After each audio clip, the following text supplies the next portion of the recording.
Hello and welcome to Wheel Joint.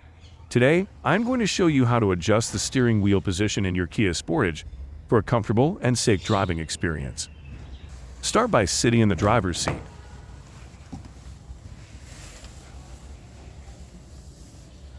Now look for the steering wheel adjustment lever, which is located underneath the steering column. Pull down the lock release lever. This will release the steering wheel, allowing you to move it up, down, forward, or backward. Adjust the steering wheel to your preferred position. You can raise it or lower it to find the right height, and you can also move it closer or further from your body.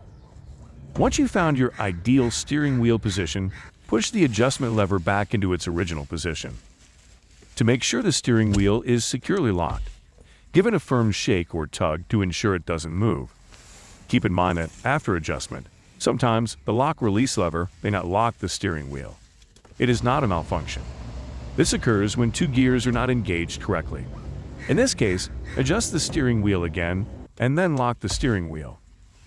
A word of caution: never attempt to adjust the angle and height of the steering wheel while driving. Doing so could lead to a loss of steering control, which is dangerous. And there you have it. You've successfully adjusted the steering wheel position in your Kia Sportage to make your driving experience as comfortable and safe as possible. Thanks for watching our video. If you found this tutorial helpful, don't forget to give us a thumbs up and subscribe to Wheel Joint for more useful tips and tricks. Safe travels, and we'll see you in the next video.